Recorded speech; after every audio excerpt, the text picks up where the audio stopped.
what I can't do is the honorable, soon to be, what you call y'all? What's the title they Attorney. give Lord? Attorney Tyrone Bowman. God the glory. All right. Testing 1, 2. Uh-oh. First of all, good evening.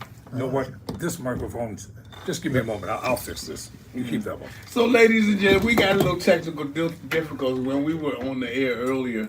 One of the microphones was having problems, and so sometimes the enemy just want to step all up in it, but he has no victory. And so we're going to go on and bless the Lord and do this interview because I'm excited. I'm excited to have my friend in this studio with all his teeth grinning. Amen. John, I really love you, Amen. and I'm excited. I wanted to get me here in the snow the last 2 weeks. I couldn't make it, Chicken. but we're here now. We're both going to use Fine. this mic. First of all, welcome to Tyrone Bowman Live Gospel Legacies. Amen. We appreciate Amen. it. Thank you, Doc. Appreciate it. Thank you, Apostle. I appreciate you being here on this wonderful Monday evening. And I want to get this conversation started. And as always, even though I've had the opportunity to read about your background, I like to talk Sure. face to face. Because what I find out is this: the genesis is more important sometimes than the journey. Because when we are in a situation, people only see the outcome. Right. They don't necessarily understand how it all started. The journey. How about that? Yeah. So for you, and what do you want to be addressed as? I want to know throughout the conversation. Because I know what I said. Yeah. It's EB, REB. REB. Yeah. All right.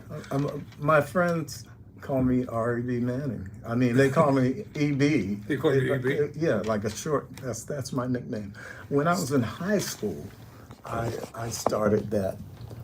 I knew I was going to use all of my my numerals. You know, Yes. the initials rather. Right. And so when I was in high school, I renamed myself REB, and I used that. I've been using that through life. When you were in high school, did you have any inclination as to where you might go in life? Yes, I definitely had a goal. In high school, I started out. Well, let me go back before high school. In elementary and all that, I wasn't the lead student. I had to reshape myself. Really? So let's talk about that for a Yeah. moment. What do you mean by that? I was retained in the 6th grade, and nobody. That's information coming out for the first time in history. Nobody knows that.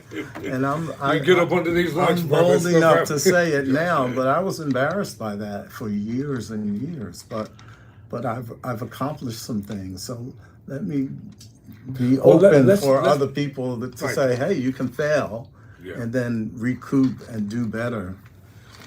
What was it about being left behind in the 6th grade? What happened that you can recollect that led up to it? What was home life like? for Yeah. you? Well, look, I grew up in the projects. This project in Atlantic City called the Stanley Homes Village. Really? Yeah, that is notorious now for, killings and stealing and a lot of bad things. But when we grew up, it was down home kind of thing, the clotheslines outside, and we, it Did was they call beautiful. it the projects or did they call it tenement back then? It was They a call- project. They called it the project. Yeah. That's Because I know in Philly, where I grew up at, it was always the projects. Yeah. Point blank. They didn't call it nothing but that. Yep, that's what we called it, projects. So what was home life like for you? You know what? My mom is a wonderful Christian woman. who worked in the factory. My father wasn't, present, and so it was just 4 sisters and myself and my brother. And so we grew up like that in the village, all stuffed in this one house. And, we saw our father maybe once every 6 months, something like that. It wasn't a lot. When you saw him, what was it like for you? I mean, what did he interact with you, or did he just kind of like pass through? No, he was passing through. Right. It was very, not, it wasn't a good relationship.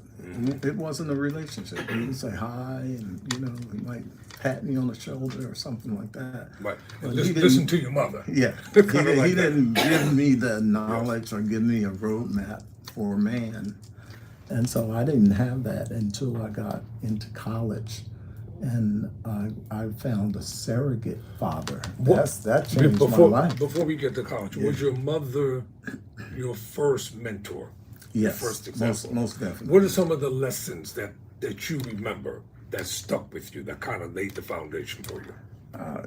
We were manners, naturally. We grew up in church. We were in church all the time. My mom was in a choir. And so my brother and I used to sing duets. And she played piano. And What church? What's the name of the church? This church is Union Baptist Temple in Atlantic City. Wait a minute, didn't we have, That's on didn't we have, that's in he's from okay. Richmond. Oh, it's different. Yes. Yeah, Union Baptist in Richmond is another. now growing up as a brother in the hood, Yes. in the projects, your mother, single parent household. Right. My mom played piano, and she was bold enough to start a community choir in our house. All the kids from the neighborhood would come in the house and sing. And so that kind of, I took that on too, to, Because I followed in her footsteps. Right, every neighborhood always has one house that people come to. Right. That people come to. We all had it. And that was the place where we found, we didn't know the words back then, but we know today comfort, hope, encouragement. Sometimes they even were surrogate parents True. for us growing up. Now you're starting school. Did you always like school, or did you have to do like I did, have to learn to like it? Because I didn't like school. I wasn't a great student. Right. I didn't really like school, per se. I mean, in elementary school, probably I didn't really understand. And I had a speech impediment in my early grades, and so I had to go to speech class. While you were in elementary In school? elementary school, yes. What was that like for you? How did you feel? Like I said, school wasn't enjoyable to me at that time, So, I knew I was being singled out, and and when they called on me to read, it was like you freeze up. I was one of those in elementary school. Earlier, you talked about the 6th grade and being left back. Right. What was the reason? Do you remember? Or did you just have a teacher who just didn't like you? I think it was a little bit. I think it was a little bit of both, but I probably wasn't doing all the things I needed to do, and it might have been some things going on at home too. That's why I was asking earlier. Yeah. Because it has been my experience that teachers really don't understand the emotional and psychological stuff that goes on in the household, and how it can affect their learning. How it does. Right. Like i.e., if you're hungry, you can't concentrate. Right. If you're constantly being in an environment where there's arguing and cussing and fighting, it affects you mentally. Right. And that's on the mind of the child when they go to school. Right. When did you start to take school seriously? I started in the 6th grade. the second 6th grade. It was a new beginning for me. When you came back? the second, sixth grade, I became a new person. Did you have the same teacher or different teacher? No, different teacher. Different teacher. So what was about the teacher that, I mean, did something happen like over the summer?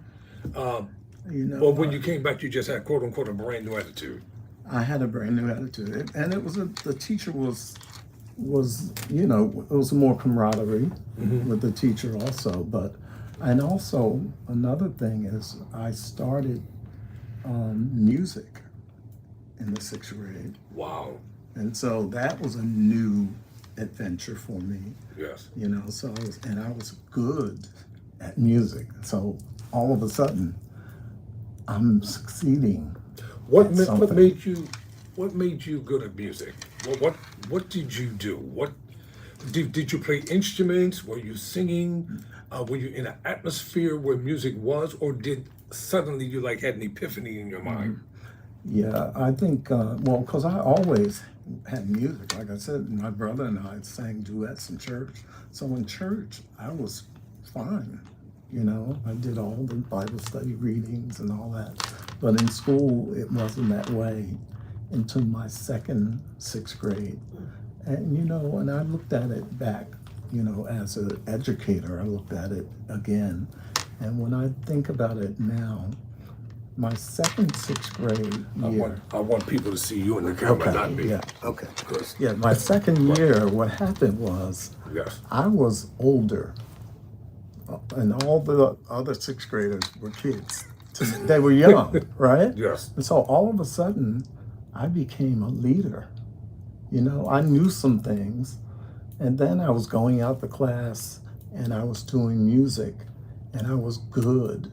And so in the band, I got lauds for that. What instruments did you play? That was the drums. I played the drums.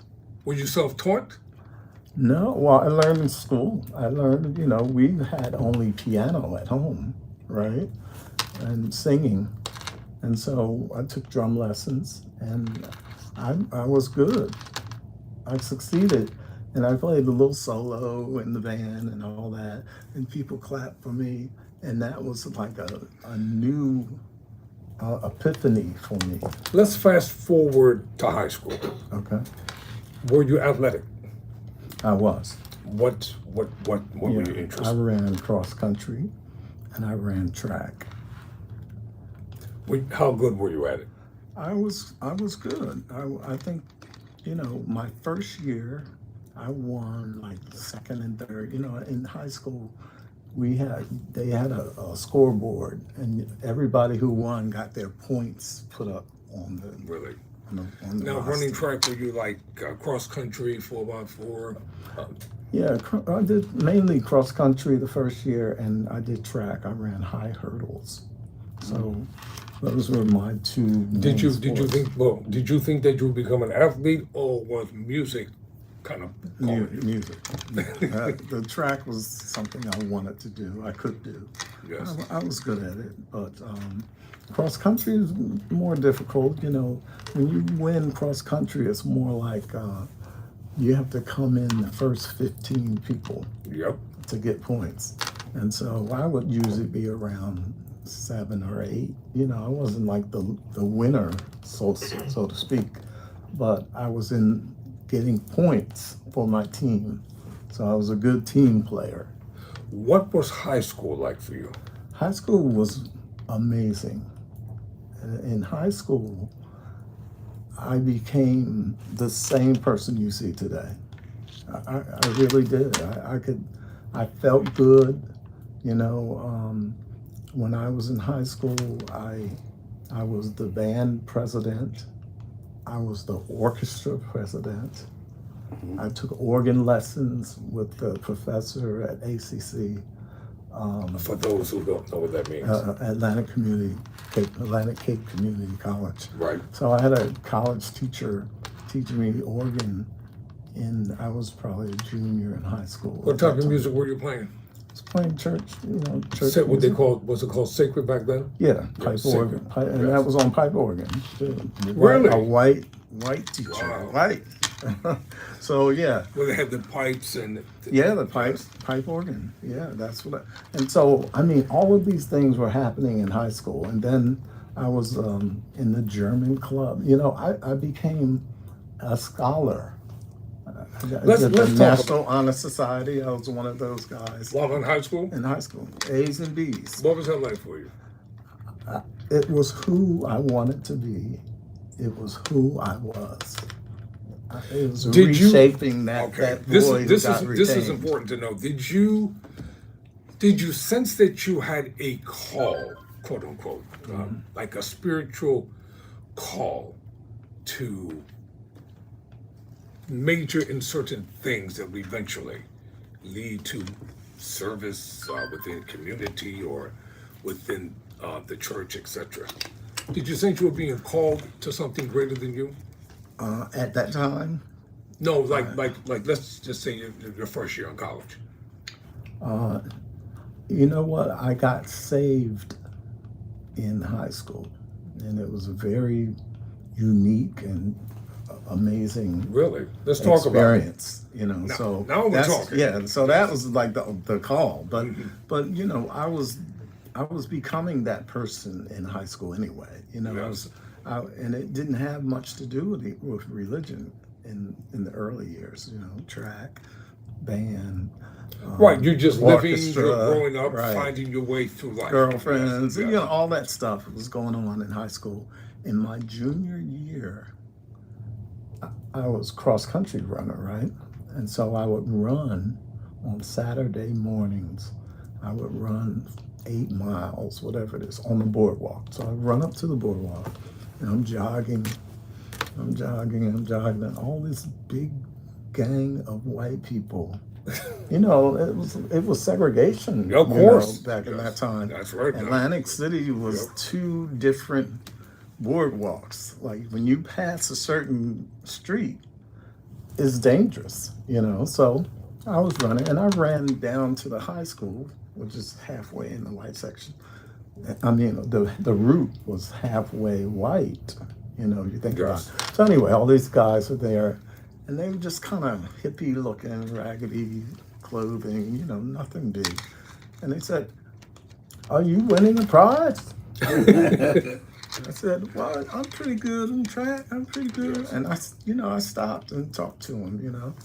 And they said, "Well, you know, it's a Bible study that says, a Bible verse says, are you the kind of man that wins a prize, or is it earthly prize, or is it, you know Yes, I scripture?" got you. Yes. And so I said, "I know about church. You know, I go to church, you know, stuff like that." But anyway, in the final analysis, they read me the full scripture, and I said, "Wow, that is very deep." I mean, it was for me at that time because I had this big track thing in my mind. So I wanted to get that prize that's, you know, Eternal. yeah.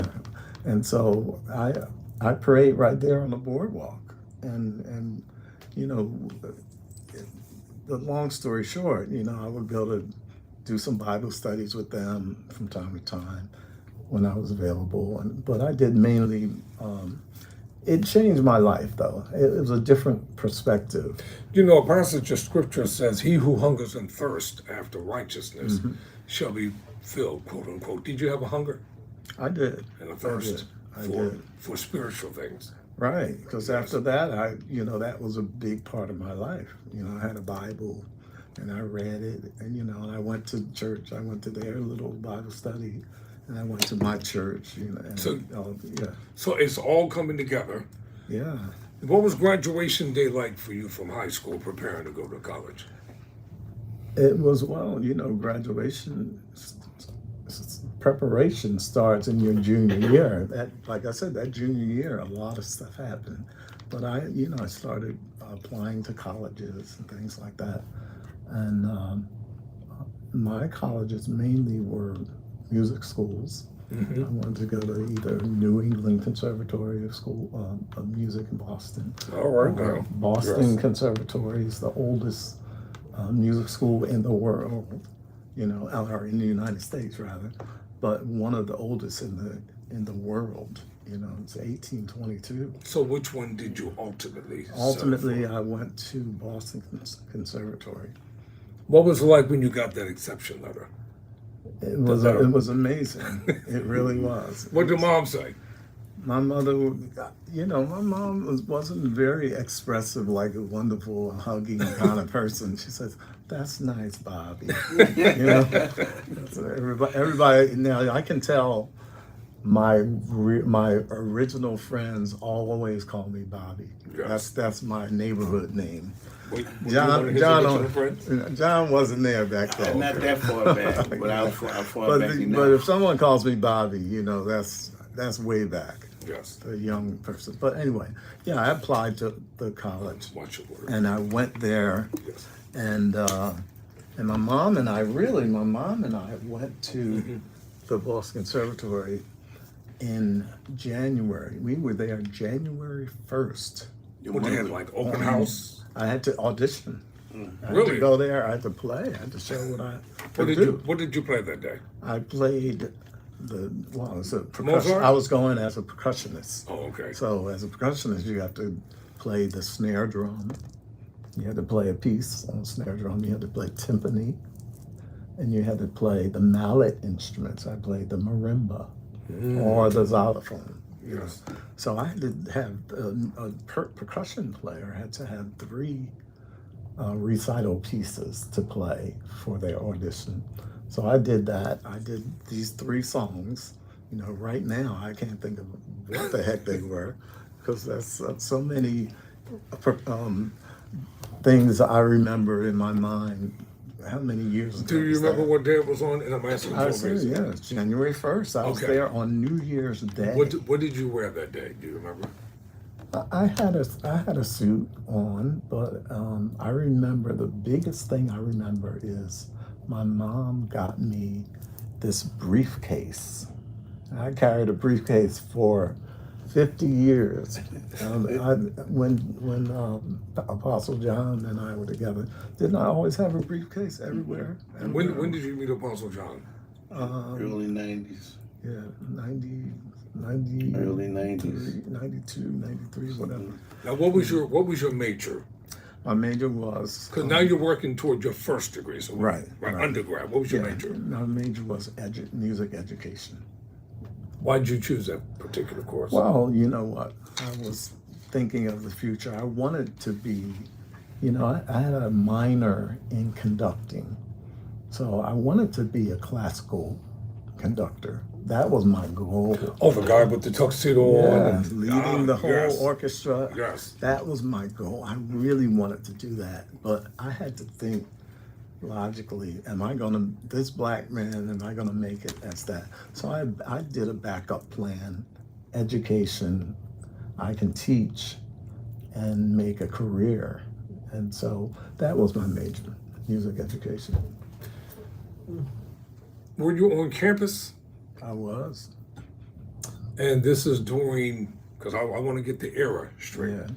This is- 76 well, to 19, Like 76 St. to Loud and 8. Bracken, Black Yeah. Proud, and Yeah, etc. yeah, 1976. to What was it like on 1980. college campus for you during that time? Well, you know what? Our college campus, if you go to a conservatory of music, it's not the norm. It's not a college campus as what you would think about. You know, we had 3 buildings. So that already, that's crazy. Only 3 buildings on our campus. So one was the school. Wait a minute, you mean on the whole campground you only had 3 Right. buildings? Yes. Okay, I'm listening. now. So I went to a private conservatory of music, one of the oldest the oldest school for music in the United States, one of the oldest schools in the world. So They're refined, conservative. it's a quiet, classical, somewhat quiet. music school. I see. Yeah, no jazz, no hip hop, nothing like that. You know, we had ballet. I played for ballet classes. We had drama. So the school was the Boston Conservatory. Now, were you one of the few brothers on the college campus? Yes. Now, So, okay. did you integrate the place? Listen. I think when I was at the college, there were maybe 600 students. That's it. Our school was a small private college. So 600 students, they accepted 6 minorities that year. And so I was one of those 6. Were you able to connect very well with your fellow, I'm not going to say Minorities? classmates. Oh. Yes. Did the black people kind of Yeah, congregate together? yeah, we definitely, and I think on the whole campus, there were maybe 20 black folks. Out of 600. Yeah, that's a minority. Yeah, Yeah, yeah, so- definitely. Yeah. Talking about ink spots, my brother. And listen, we were just talking about Jesse Jackson. Yes. One of my best friends there was an opera singer. It was Ralph Abernathy's daughter. Are you serious? I'm very serious. And Ralph was there to pick up his daughter every season, every end of the year. And I met In the midst of all that they were doing. You know what? It's Ralph ironic Abernathy. because right now I'm reading a book called King. Uh-huh. And I just got to the part where the Abernathy's daughter went to college. Conservatory. Yes, it's in the book. That's right. You Wow. were there. Did you know her? I did. What We was were that like? Wonderful. I mean, I didn't really put it all together until I saw him. You know what I mean? Did Dr. Abernathy, talk with you at times? Yes, yeah. Because we were very good friends. I mean, how could you not be? It's only, Yeah, because they're from Montgomery. yes. I But mean, they eventually moved down to the ATL, well, Atlanta with Dr. okay, King eventually. okay. Yeah, no, we were good friends, and so yeah, she introduced me to the family. So it was wonderful. That's just one tidbit experience. Did they try to get you involved in the movement? No, it wasn't. It wasn't about that. Right. Well, by that time he had already succeeded Right. Dr. King. Correct. Okay. Correct. Right. So things He were a was. little Yeah, more. he was big. He was a big league. Yeah, at that time. by that time things had calmed down a little, but Right. the movement was still in full swing. So he Sure. was somebody. He was. Yeah. Yes. It was an honor.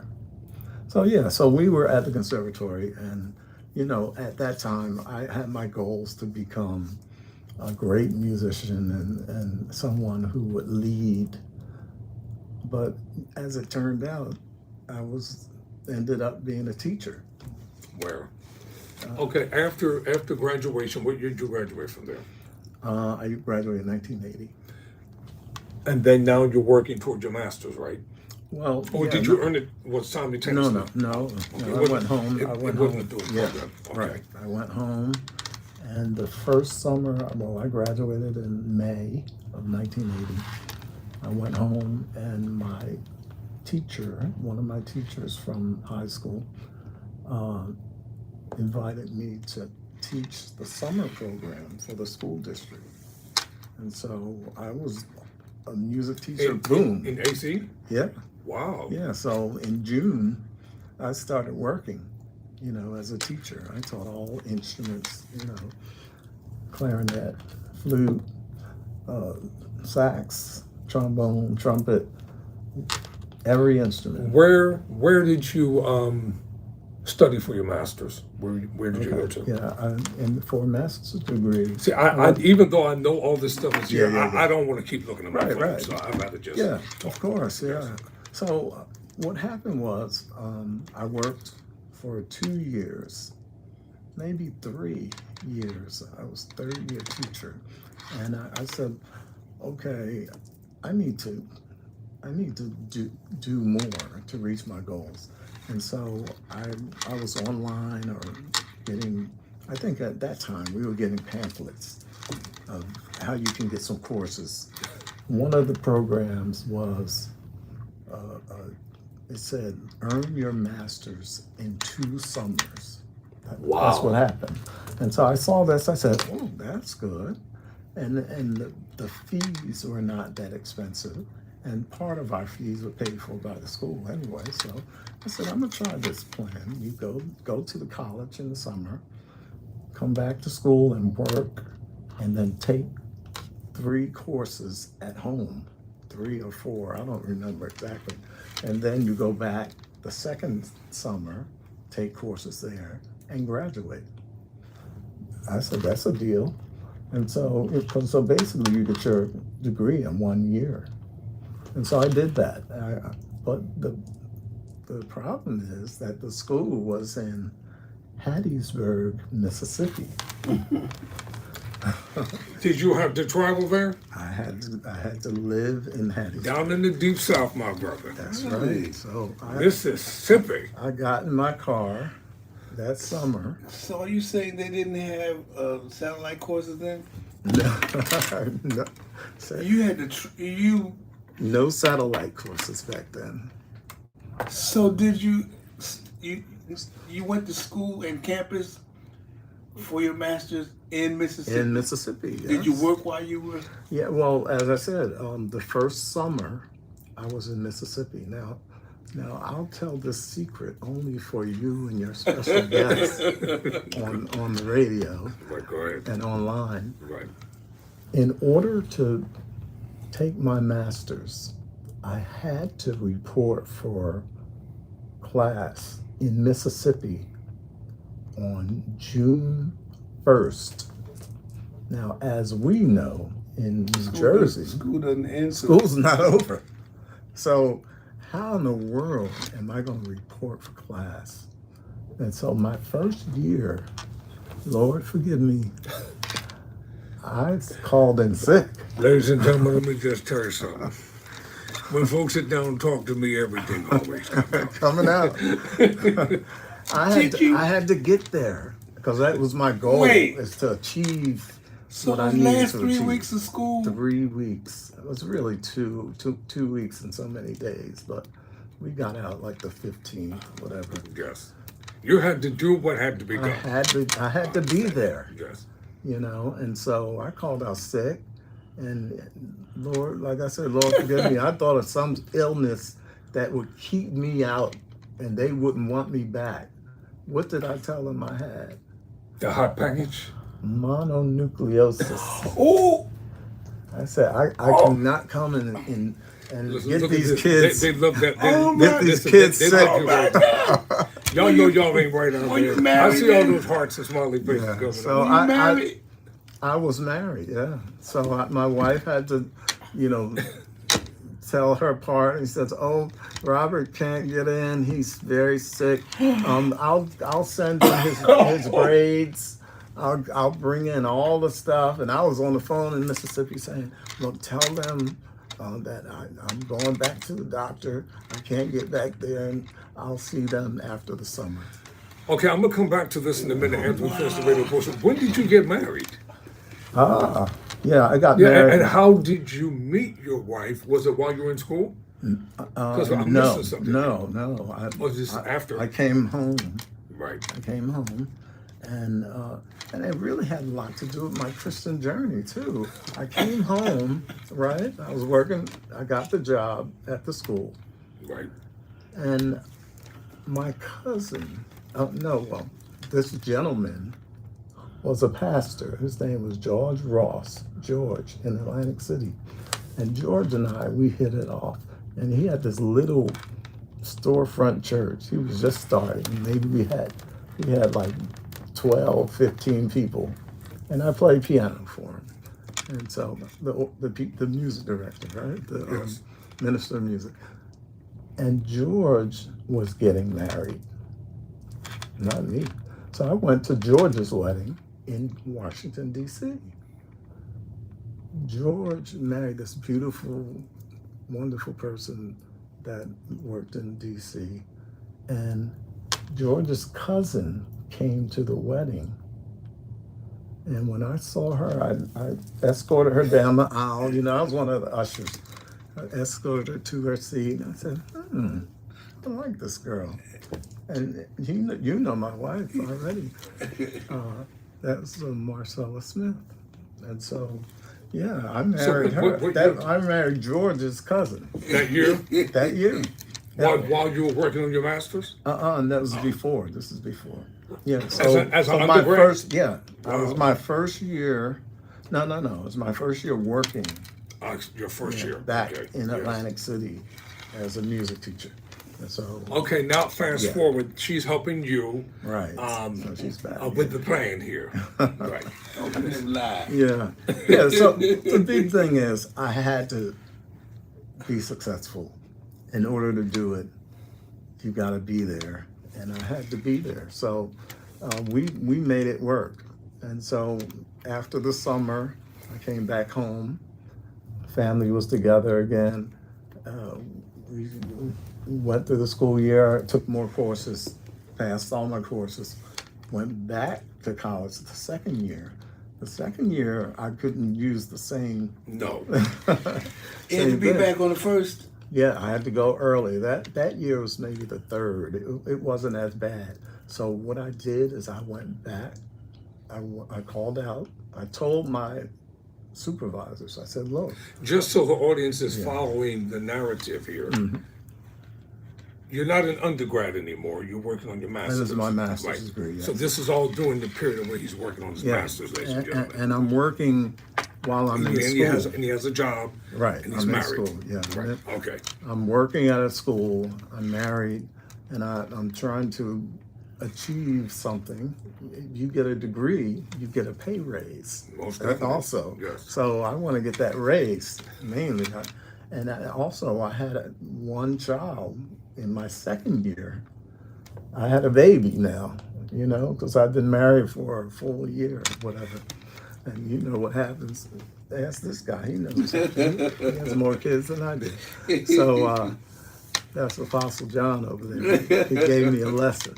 So my second year, I told my supervisor, look, I got to go down there. I'm going to take off 3 days, report in, get my work. I'll come back and I'll finish the school year. And naturally, I told my professors, look, I'm going to graduate, but I have to finish the school year this year. So I went back to school and worked for 5 more days, whatever, and played for graduation. That was a big thing. I missed the first year, and that's like a negative, And so I had to be there for graduation as a musician, play for the choir or whatever, the band. And I went back to college and graduated that second year. What was it? Okay, what was the second degree, your master's? So the master's was master's in music.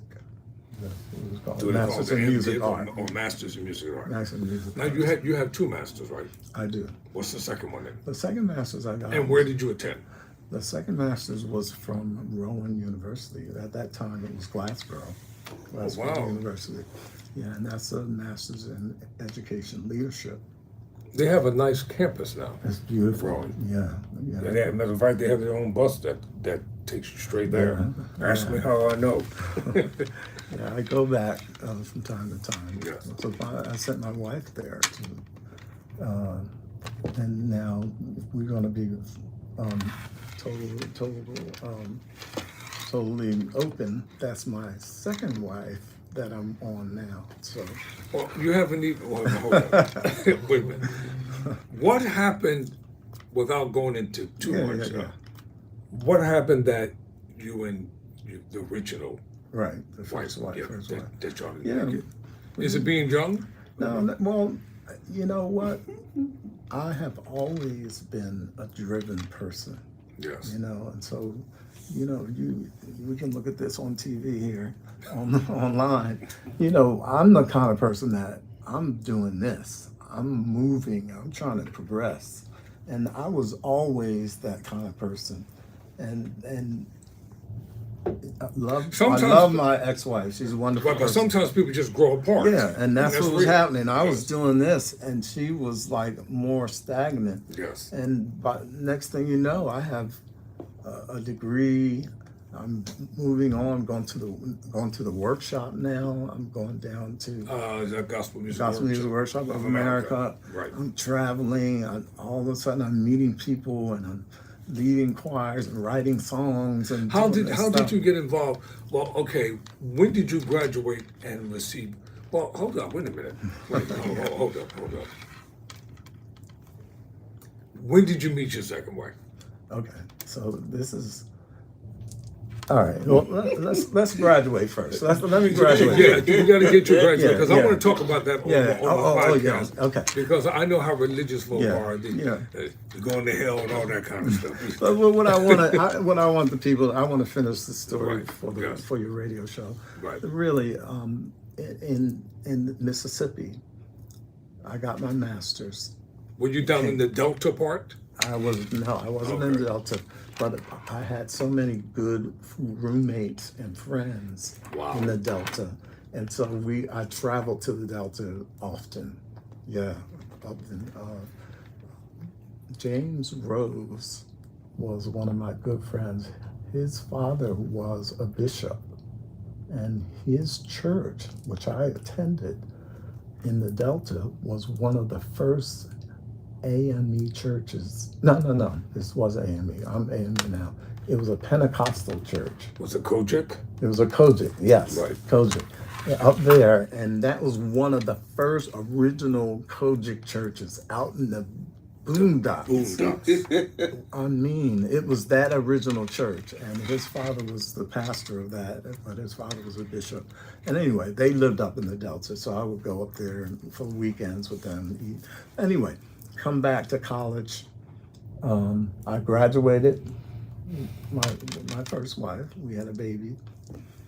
Went home, worked another year, applied for a fellowship. And so I got the fellowship. And the fellowship comes to a foundation. Mm-hmm. What is the fellowship? A fellowship is a grant. Right. It's a scholarship. It's usually endowed or set up I'm not used to that term. from the founders of major corporations, and they have set up the foundation in their memory, and et cetera, like the Pew Foundation or the Ford Foundation. Am I on the right track there? You're there. But the big thing about the fellowship is that you don't pay for your college, but you have to work. Wonderful to me, So what happened was that, and you see how the Lord starts blessing me here. So I worked for the dean of the music school. His desk was here, and my desk was right here. Wow. So me and the dean of the whole music, this is a big, wonderful college. I mean, a lot of band and jazz and all kinds of stuff. What was the name of it? The University of Southern Mississippi. And so Now this is after now, ladies and gentlemen, you got to follow the story here, okay? Now that's why I keep bringing them along. Yeah. This is after all the battles have been fought through the civil rights movement, the mass demonstrations, and Dr. Abernathy and Dr. King and hundreds of others going to jail over and over and over again. And this is after all the uprisings. Finally, the color barrier had been destroyed and eradicated, and he could go to school in peace. At a white school. Right. See, you got to understand that the forerunners before him are the ones who paved the way, the mothers and the fathers and the grandmothers and the grandfathers. And that's why it is so important that historically our stories are preserved and that we tell them and talk to the men and women who actually lived through the Jim Crow era. They lived through the Bull Connor era. They lived through the KKK era. And they know what deep-seated racism and bigotry is about. And you can't pretend that it didn't happen because too many of them are still alive with the psychological scars and remembrance from those times. Let me just tell you something about I got a quickening from that. Let me tell you something Well, about listen, about hold, this. put it on hold. I'm going to have to end the radio portion of this program, and I don't want the good doctor to go into anything until I get back into the studio. Got it. Because we're going to continue this on Tyrone Bowman Live. And you guys have to come for the second half. Right, It's so amazing. don't go anywhere. We'll be right back. And I'm turning the mics on because nobody will be able to hear anything. All right. You enjoy your own self. It's good how I can. It's just. The mic's off.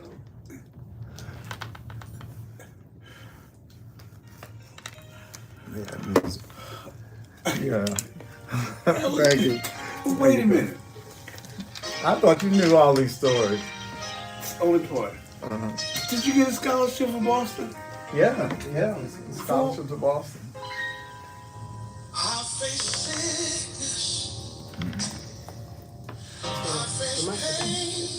Put your mic.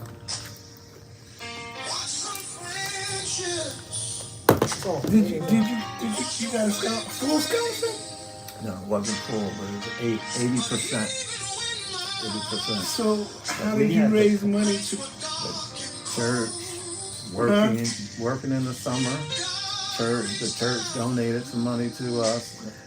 Working, you know, it was amazing. I had 2 jobs for the summer, and I took all my money. I had to save everything. It was like $1,000. Can you put a comma there, please? Yeah. When I met him, I was early 40s. And his drive, I could never forget it. I've never seen a person that had a drive. Let's take that back. Mm-hmm. I worked in theater with several people that became famous. Mm-hmm. But I watched them drive, like what Diana Ross had. Mm-hmm. That's what you had. Yeah. Because I could recognize it with people who were gifted and talented. Because I've been around them people all my life. And he was one of them. I was going through a thing where I wasn't getting no support from the people I needed to get support from. Just like in ministry. Oh, did I say that? Yeah. But you said something drove you. Was it the fact that in the 6th grade you repeated? Mm-hmm. My son is dyslexia.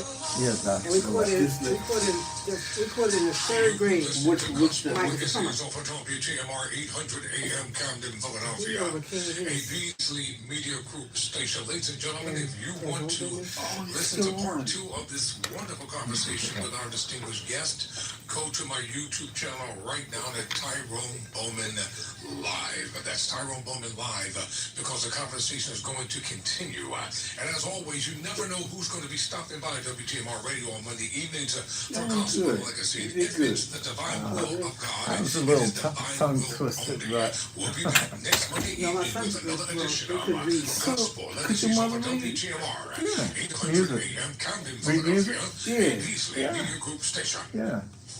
I mean, So your sisters can sing? I had a couple of sisters that sang well. A couple couldn't sing. They can't. Are you the only musician? My brother played piano. Besides you and your mother. My mom played, my brother played, and I played. My sisters didn't play anything. They sang. Okay, was Professor Getz your organist at ACC? Yeah. Yeah, because they had it was a Professor Getz. I know of him. I Because he can't. gave me a couple of organ lessons. He played at a church in Atlantic City. He In was a professor at ACC. I'm White trying guy. I can't remember his name now. Believe it or not, Okay. I don't think it was Getz. Was he an organist? That might At have, ACC. yeah, it might have been him. That's what because my mom went to ACC, and she met him. Wait a minute. What year She did you said go? she was in there in the 70s, like 74, 75. Oh, I was gone. But he could have still been there though. Yeah, I was there 69 to 71. Okay. Yeah, my mom was there in the 70s. Because when I was in high school, So he was was in Charles teaching gospel choir when you was there? Charles at the college? Yeah. No. Charles was doing his thing But he was teaching. at ACC. Yeah. I didn't know that. Well, you see, my mom was at ACC. I was in high school, so I don't know. He might have been there, but I didn't know what Charles was doing. He's a grown man. This is a small world. But you knew of Charles. Oh yeah, I knew him. So were you one of them like Tony? The aura. Your mother didn't allow you to until you got all your work schoolwork done and To go were see the you choir. attracted to caravan choir? Yes, yeah. How could you not be? So Tony's mother, Tony Langford, Right. his mother wouldn't allow him To go. because the school stuff was more important. Right. Was your mother like that? No. But I didn't have to ask to go because I was into the school stuff. I stayed home and I was doing my homework every night myself. My mom didn't even have a clue. And so I was home doing my homework, and then what was I doing after homework? I was practicing. I wasn't So worried you about never went to nothing. the caravan? I saw them, like I might have gone to an anniversary in December. But you never. I saw them come out and sing here and there, but I wasn't a follower. I was trying to do for self.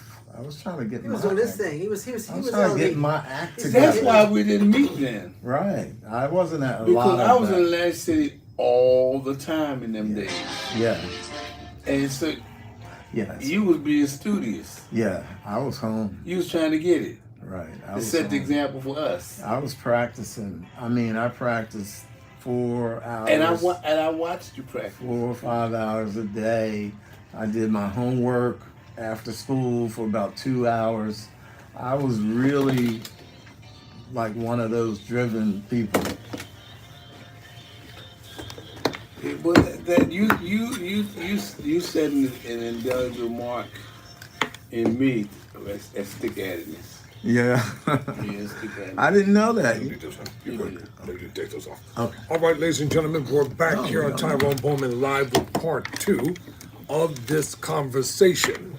Now, as I was telling you all, we're dealing with the Delta, way down in Mississippi. Yeah, Because I yeah. wanted you all to understand that historically wise, not only did he come and step into history, he became a part of history. Now, let's talk about you. When I left off, you got a job. Right. The dean was here, and your desk is over here. Right. Because you had to work while going, I had while to, going yeah. to school. So, Okay. a fellowship is like a scholarship, but Yes. with the fellowship, you work. So I was an associate professor, and so what I did, I was teaching. I had to teach 2 classes every semester, and I had to mirror or follow the main professor's class, Yes. and his class is the dean. I was his assistant, and so you go to his class, and guess who's marking all the papers? You are.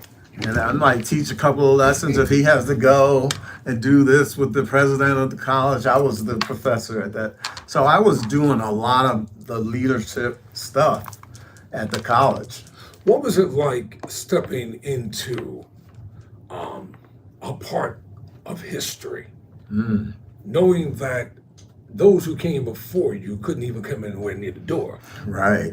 And here I was. and here I you was, are, you're on the inside. and I was up at the top of the Yes, inside. I right. mean, I was right. There are no dogs, no water hoses, and etc. Yeah. Thank God for those who paved the way, the forerunners. It's a Amen. blessing. And that's the whole thing about God.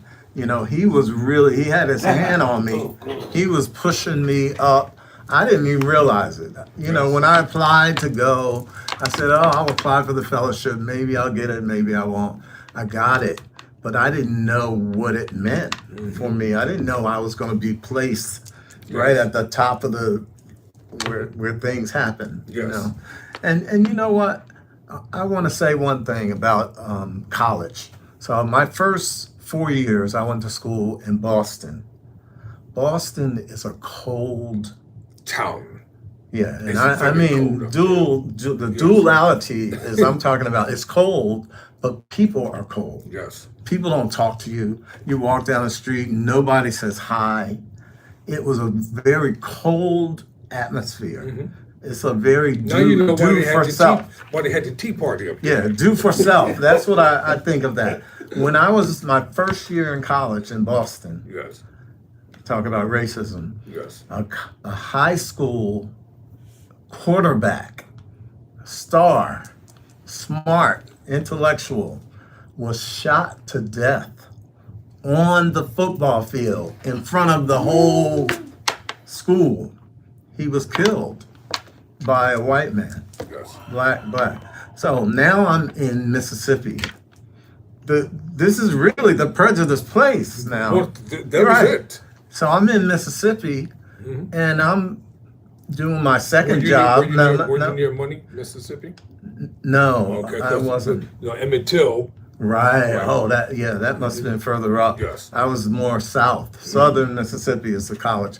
Yeah. So I had a second job. I went to this church down the street from the school, and after church, I got a job cleaning the church, the janitor. Wow. I vacuumed all the floors, mopped the kitchen, cleaned up, and one of my jobs was I had to mow the lawn. Hey, I'm trying to make a couple of dollars I got you. for my Yes. family, Yes. because now I have 2 children. I had my daughter the first year, I had a son the second year, and so and the second year I had to live on campus for the fellowship I'm talking about. Yes. My second degree, not the second year. Right. So this is like 3 summers. First summer I went, came back. Second summer I graduated, went home, applied for a fellowship. I got the fellowship and I went back. And now I'm living there for 2 years. So I was at college working, mowing the lawn out in the Mississippi heat. You know, these white folks pull up, give me a drink, say, "Hey, you're a nice guy. How you doing? You cutting the grass, huh?" Yes. Hey? So you got the white people in Boston don't say anything to you. They'll just stab you in the And back. one thing about the South, their hospitality is real. Everybody speaks. They speak. Even It's- during the days of segregation, Right. they give you warnings. They Right. be all nice about it, but they Yeah. meant what they said. Yeah, but that's what I want to. Yes. The dichotomy Wonderful, yes. is Boston is just cold. Right. They hate you, and they'll just be cold about it. Right. In Mississippi, they're friendly. They might still not like you that much, but they're still But friendly. you greet people. Everybody's affable. They'll talk and put up a conversation. And it's still some prejudice. Yes. Because when I was mowing the lawn, There's a maybe remnant. another time, maybe somebody said, "Hey, nigga." Oh boy. Yeah, back then the same job. So yeah, so I just wanted to bring that out. Yeah, Good point. So what year did you graduate from there? so I graduated with my doctorate in '92. Did you meet your wife there? No, well, no, my second wife. Are you Yes, talking we- about? No. No, my first wife. We had this family started. I'm sticking. You know, so I got my what? Wait a minute. So, when you had your private school and teaching from your garage, you were working on your doctorate? I was because don't forget, I left the school. I took all my courses. What do I have to do when I leave the college? I had to write my dissertation. That's right. So I was writing my dissertation at home. And part of the training thing, the computer thing I told you about, Yes. it was in the school. I was at the school, was and your the kids were teaching with the computer. I had one test group with the computers. They had to learn their notes. And the other test group, I was teaching music, regular basic music. What was your dissertation? The dissertation Well, we haven't was gotten to the part yet. yeah, a computer assisted. we're Yeah, it's coming in. called computer assisted learning. Yes. And so that was a big thing back then. And then Now your doctoral thesis, and because I know you picked an awesome topic. What was the topic for your doctoral thesis? so, and I can't verbatim say it, That's okay. but the difference between learning computer assisted instruction Right. versus basic instruction. Got it. And so to see which one is best for kids. My son-in-law. Yeah, and that's what you told me back in the day. Yeah. Now, after you graduated from there, what happened? You still with the original family? The original Yeah, family? yeah, Okay. yeah. Now, what happened that brought that divide? So You know, what happened was, now this is where John and his wife came in, Apostle John. Um, I was opening, because I'm a go-getter, right? I had this Yes. job. I'm gonna open a music school. That's what I wanted to do. Yes. And so I founded the Manning Institute of Music. Well, reading is fundamental. Where reading is fundamental. He remembers our plug there. Apostle. Yeah, and as reading is fun, it says fun, the word in caps. Reading is fundamental. And so, yeah, so I hired 14 staff. We rented this big building and renovated it. We had 2 studios in the building. Where was the school located? It was on Atlantic Avenue, Illinois. Oh, I Atlantic play Avenue. Monopoly all the time. Yeah, Atlantic Avenue, yeah. And so we had And I was cheating at we it. got That was up good. to 100 music lessons per week. Wow. We were doing a lot. It was a lot. And we were sponsoring things. We had programs for the community. We did concerts. All of our recitals were done in schools and stuff like that. So yeah, Is that the I school was still open to this day? Or no. After a while, everything runs its course. you have a Yeah. good run? You I had a good run. Yeah, it was about we stayed open for about 5 years. That's a good And run. then the money wasn't right. Rent go up, phone bills go up, electric went up, and we just couldn't keep up with the money. I understand. Yeah. So once I knew, when I started taking money out my pocket, putting it into the school, it was taken away from my family, which had grown to 3 kids now. So yeah. So that was it for the school, and therein probably lies where a lot of the problems were with When the it came school. to With money, the school. Now, do you have 2 doctoral degrees? I do. Right. What is the second one? So the second one is in education. So when the school closed, marriage was really already on the brink of bad things, and I need you to focus. yeah, here we are. We're online. Yeah. And so, look, life happens. My marriage did not make it. Like I said. No, was it amicable? Was it when you split? I wouldn't say it was amicable. Right. I think that, we both were, people who had feelings. I understand. So yeah. So what did you do after the school closed? Because I want to Yeah. know, how did you get connected with Gospel Music Workshop of America? Right. And it was probably I was already connected before the school closed. Now, did James Cleveland recruit you, or did some? No, well, Tony, were we talking about Tony Langford? Tony Langford is an English teacher in my school. Was. Well, yeah. Well, at this time, Tony and I taught together. Tony Langford, his brother is Mayor Rennie Langford, and Tony told me, he said, "Look, Bobby," one of my Bobby friends, Got you. "we gotta go to this workshop. You want to hear some good music, and you write songs and all this stuff, you need to go to the workshop." And so that year, Tony recruited me to go to the workshop, and boy, it was an awakening, not rude awakening, but it was a powerful awakening. And I was there, and I'm telling you, I went to all the classes. And then you can start from 7 o'clock, go to classes to 12 o'clock. And then the afternoon is choir rehearsals, the men's choir, the mass choir, all the kids, all this stuff. And then at 7 o'clock, the concerts. Right. The concerts last to 10. Then the middle night concerts, 10 to 12. And then the overnight concerts, 12 to 2. And then you go to bed for 2 hours, 3 hours, and you start this puzzle all over And what again. a lot of people don't realize, Gospel Music Workshop of America, it wasn't just a place where you went and when you were emotional. It concentrated on education, business, classes. Like I said, Right, those et classes cetera. were. I mean, James Cleveland's vision was a real vision. Yeah, and You know. back to James Cleveland, I played drums at that time.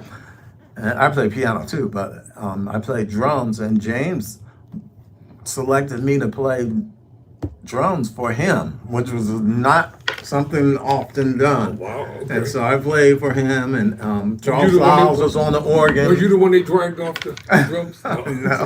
No, I made it all the way. Okay. No, it was an honor, to play for James Cleveland originally, personally. So. All right. I want to come to the point where, because I remember reading, Yeah. you were a teacher, Right. scholar. You're definitely a pioneer. Mm-hmm. That's what Gospel Legacy is all about, the radio portion. Wow. And because I wanted people to hear that part of your story. We don't just focus on singers per se. Mm-hmm. I want to talk to men and women from all walks of life. Right. And because I want people to understand the input and the impartation that they're leaving in the earth in terms of legacies for those who come behind them, to know that it's just not all emotionalism with Black people. Right. We're not just singers and preachers, but we do other things as well. Right. And I want people to understand this. Where did you cement what will ultimately become your legacy? When you reminisce within your mind and you go through, because I want to know how you met your second wife. Yeah. Let's get to this part. Yeah, okay. Okay, did you meet her at Gospel Music and Workshop in No. America or in business? Or in church? In church. Which In church? I want to go a detour to that. Okay. Because I want you to. He ready to talk, y'all. Yeah, I want you. Excuse me. I want you to get the was rest ready- of the story. He's ready to talk. Where's the food at if we're going to do all this? But you know what happened? This was really amazing. Like, 'cause you're talking about legacies and stuff. A friend of mine, I met this guy. He became one of my absolute best friends. He knew I was doing big things in the city. I had my music school. I had all this going on. I was an organist at this church, Community Baptist Church, a little old community church. Bobby. Yes, Community Baptist Church. Tony Lightfoot, we talked about workshop, was one of my tenor singers. So Tony knew me at the church. The reason why I got hired at the church is because I wrote a gospel play. And the gospel play was people were coming in out of town, taking buses in to see Israel? Kevin Cheatham and I. It's called I Want to Make It to Heaven. It was a play. And we had 19 original gospel tracks. Plays. They say something, 1, 2, 3, talk about this and that. Then it's a song. Then they say something else. They fall in love. Then there's a song.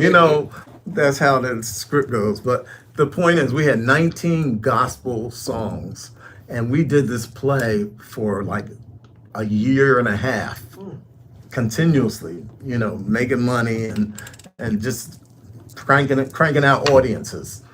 Tony Lightfoot came to me and says, "Look, Bobby, I know you can play organ. We need an organist at our church."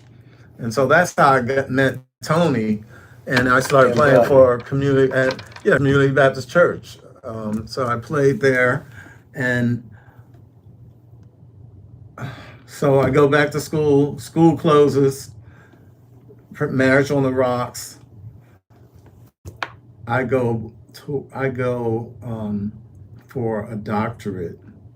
I'm going for a master's in education because I'm at school. Here's what happened. I'm at school. But you already had two masters. Now, I had the one you had master. one? And I was in music Right. and a master's in music, doctorate in music. So I went to school. I'm in school. I'm doing the plays and all that. I'm in school and I see foolishness in school. The principal wasn't that good. He was kind of terrible. The vice principal really had it together. The vice principal said, "You know what, Manning? Do you have a principal's certificate?" you should do that. You're more of a leader than some people around here. So the vice principal, Rocco Carey was his name. Was a vice principal. He became the principal later on. But anyway, he pushed me to go to school for my master's. And so I went to Rowan and got a master's in education, education leadership it's called. And so that allowed me to become a principal. And so I could become a vice principal first. I came back to school and I left the school. After I got my master's, they wouldn't hire me. I couldn't get a job in my own school. Wow. Because I don't know, jealousy, whatever, whatever. It's plain old jealousy. That's what that tantamount to. Yeah. Jealousy. So next thing you know, I'm working in the white area, Cape May County, Middle Township High School, their first black vice principal. And it was a wonderful job. It was the best. I mean, I was getting paid less than my teacher job in Atlantic City, but I wanted to be a leader. Because you know what? I could help the kids in Atlantic City, and I helped like this many. But as a vice principal, I was helping this many. Yes. It was I could do more, And so, yeah, I took that job. I worked there for a year and a half, and I got another lead to be a chief school administrator. Now, my real goal is to be a superintendent, So I want to lead the whole thing. I don't want to just be principal, So anyway, I went back to school. Like that was for my second doctorate. Right. Right. So the audience knows your second master's was in? As a new education leadership. Right. Now you're working toward your second doctorate. In education leadership. Right. Yeah. So, we're right here with y'all. I got you. Yeah. So one thing I do, I listen intently when people are talking. Yeah, education leadership. Right. And so I finished that schooling, and because you could do all your classes, and then you leave school to write the dissertation. So I'm back teaching. I jumped past all the classes. We did like 3 years of classes. And then I'm writing a dissertation, teaching. And at this time, I'm working as the assistant principal. Gotcha. Right? Yes. In Middle Township High School. And the case study was Success for All. Gotcha. Is this program going to really help all of our children? All.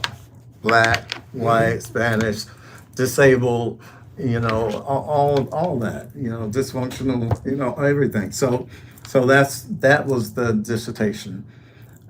It was a study, it was a work study of this program. It was a program that was in schools all across New Jersey.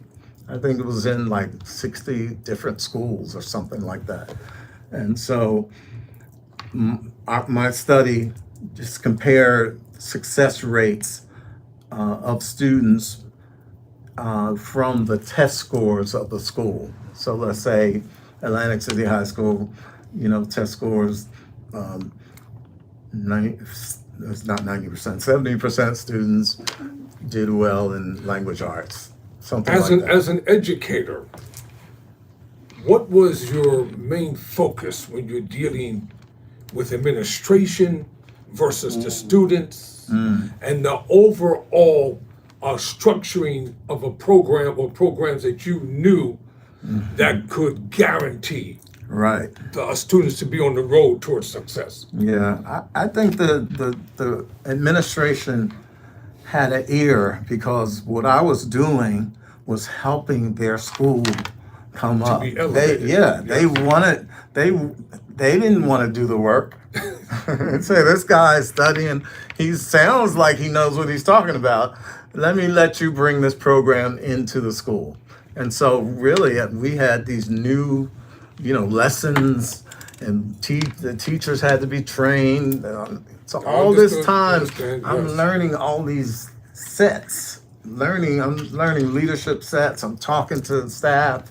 I'm teaching the teachers what to do. I'm observing teachers. I'm correcting them.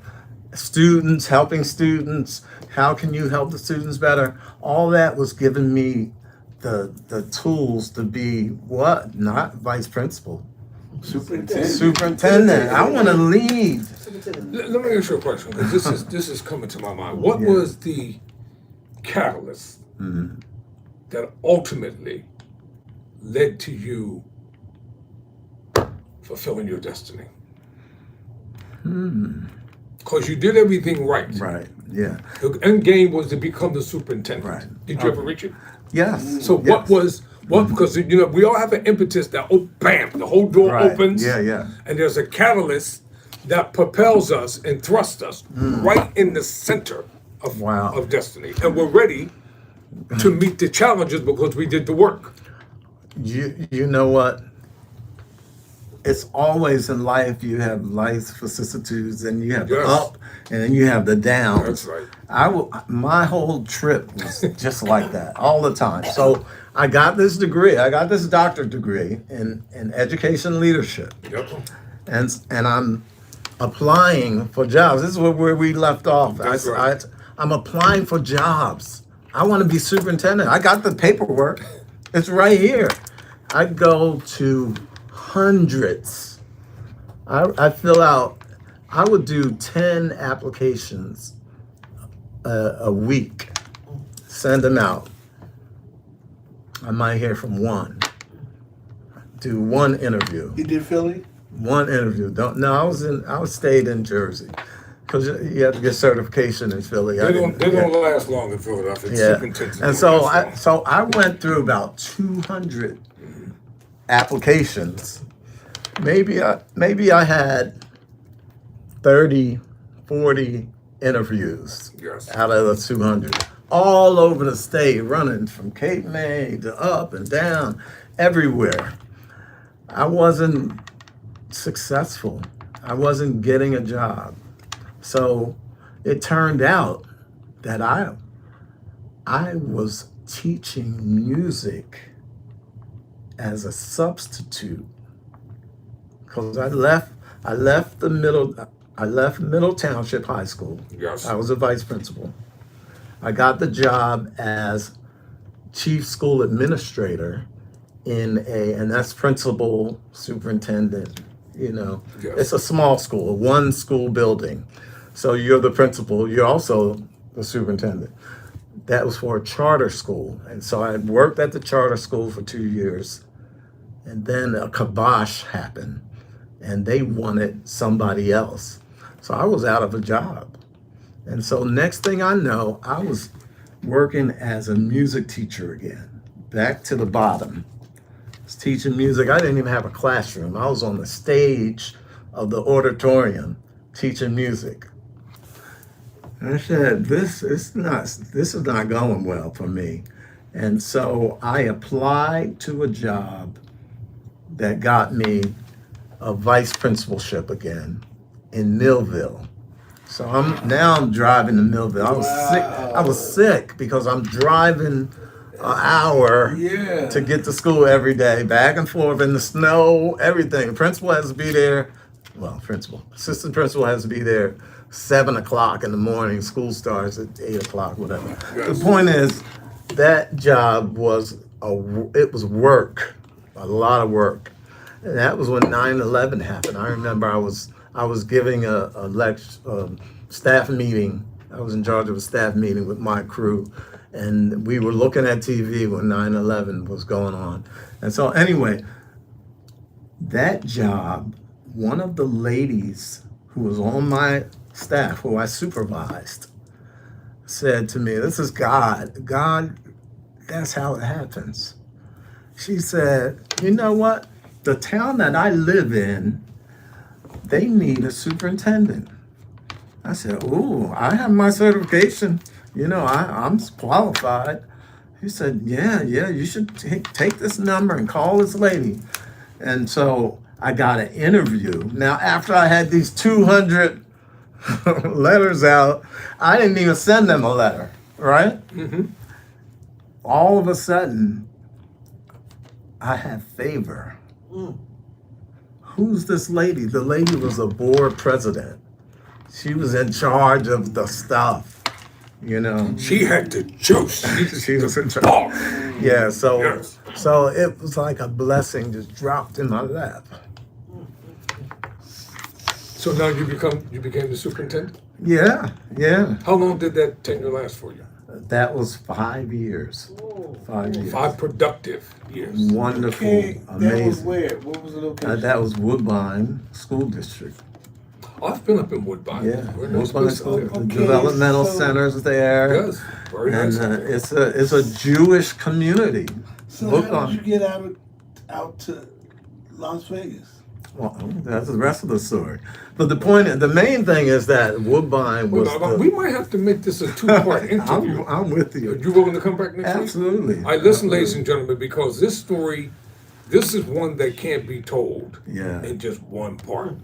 And you know how I like to do with this program. I like to make sure my guests are comfortable, and I because I'm a writer, I'm a journalist, and mentally in my mind I'm still that.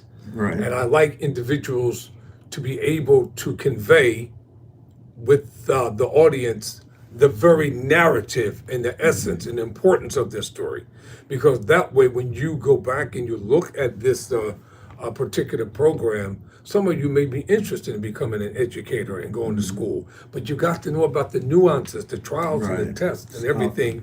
So we're going to put this on hold tonight, and on next week, God willing, you're going to come back. Yeah, but let me just tell your audience just one See, thing. he's ready to go, but I ain't gonna let him go. No, with no, some no. part. I'm gonna just let you know that you need to hear the rest of the story go ahead.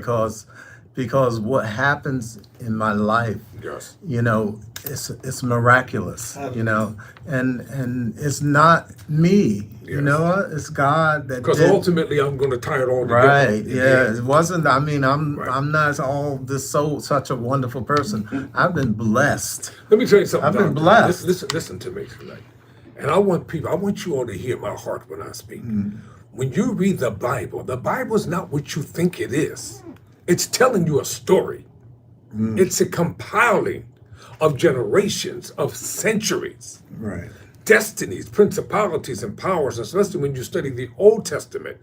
These were ordinary people Right.